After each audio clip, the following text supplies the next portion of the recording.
Hello बच्चों, अब मैं आपको एक्सीलेंट इंग्लिश कोचिंग @सुकृति गुप्ता चैनल पर यूट्यूब चैनल पर मैं ट्रांसलेशन बताने जा रहा हूँ, जिसमें फर्स्ट शुरुआत से जो है इज एम आर से मैं बताऊँगा।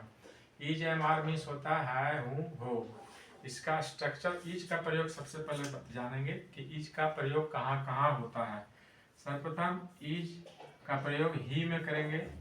सी, इट, दिस, दैट और एनी नेम, कोई भी सिंगुलर नेम में हो जाएगा, इज का प्रयोग होगा। एनी सिंगुलर नेम, यहाँ पर इज जो है सिंगुलर है और इज सिंगुलर है, इसलिए इसे सिंगुलर सब्जेक्ट में ही प्रयोग करेंगे। ही मतलब हुआ होता है लड़कों के लिए, सी लड़की के लिए हुआ, इट मतलब या हुआ दोनों होता है, दिस मीन्स या, दैट मीन्स हुआ, एनी नेम कोई भी नाम, राम मोहन सोहन में ही का प्रयोग होगा, इज का प्रयोग होगा। उसके बाद एम का प्रयोग आई के साथ होता है, आई के साथ एम का प्रयोग आई एम। और आर का प्रयोग, आर जो होता है प्लूरल होता है, इसका प्रयोग दे के साथ, वी के साथ, यू के साथ, यू सिंगुलर प्लूरल दोनों में, आप तुम लोग में, और ये दीज, दीज मीन्स होता है ये सब, दोज, दोज मीन्स वे सब। और plural name, plural name means क्या होगा, प्लूरल नेम जैसे दो नाम या उससे अधिक नाम में, राम एंड मोहन, सीता और गीता, इसमें जो है आर का प्रयोग करेंगे।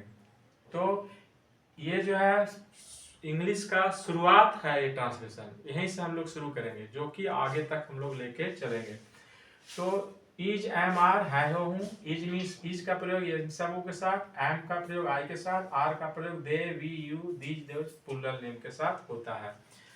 यहाँ पर दे मीन्स वे लोग होता है, वी मीन्स हम लोग होता है, यू मीन्स तुम लोग, आप लोग, दीज मीन्स ये सब, दोज मीन्स वे सब, और plural name Ram and Mohan, Sita and Gita ये होता है। से हम लोग ट्रांसलेशन सीखेंगे।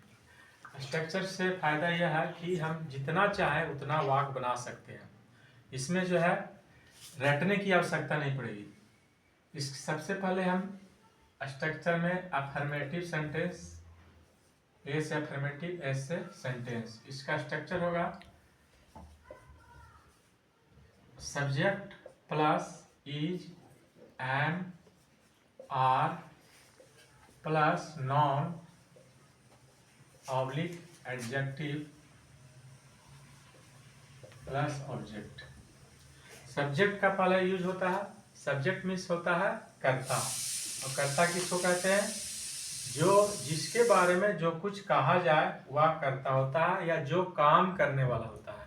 तो यहाँ पर जो वाक्य हम लोग नॉन और एडजेक्टिव पर बनाएंगे, नॉन मीन्स होता है संज्ञा, एडजेक्टिव मतलब होता है विशेषण। तो संज्ञा और विशेषण पर यहाँ वाक्य बनेगा। यहाँ पर सब्जेक्ट का अर्थ होगा जिसके बारे में जो कुछ कहा जाए, जैसे वह एक किसान है, तो वह का अंग्रेजी होगा ही के साथ क्या लगेगा, इज, और एक किसान तो a farmer, he is a farmer. यहाँ पर फार्मर नॉन हो गया।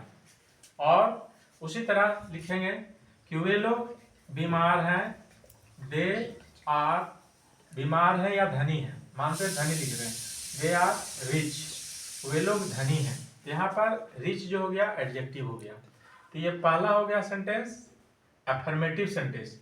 इसी को बनाएंगे नेगेटिव सेंटेंस, एनएस जिसको कहेंगे नेगेटिव। इसी में इज एम आर के बाद नोट लगा देंगे, जैसे वह किसान नहीं है, तो इसका स्ट्रक्चर हो जाएगा इज एम आर के बाद यहाँ पर नोट लगा देंगे, तो हो जाएगा वह किसान नहीं है, तो he is not a farmer, वह किसान नहीं है। ये हो गया नेगेटिव सेंटेंस जिसको कहते हैं नकारात्मक वाक्य। उसके बाद होगा इंट्रोगेटिव सेंटेंस, आई एस, आई से इंट्रोगेटिव एस सेंटेंस। इसमें होगा क्वेश्चन अराइज किया था, जैसे इज एम आर को पहले लिख देते हैं क्या के लिए, तो यहाँ पर होगा क्या हुआ है किसान है, तो इज पहले लिखेंगे, इज ही आ फार्मर। यहाँ पर अर्थ आ रहा है क्या हुआ है किसान है। अब इसी को इंट्रोगेटिव नेगेटिव भी में भी बना सकते हैं, इंट्रोगेटिव नेगेटिव सेंटेंस। क्या हुआ है किसान नहीं है, तो इसका हो जाएगा is he not a farmer, is he not a farmer. यहाँ पर क्वेश्चन मार्क दे देंगे, क्या हुआ है किसान नहीं है। यहाँ पर ध्यान ये देना है कि वाक्य का पहला अक्षर बड़ा होता है, बाकी सब छोटा होता है। ठीक है, इतना अभी हम लोग को जानना था। ये 4 वाक्य जो है ये अभी हम लोग को जानना है, इसके बाद आगे बताया जाएगा।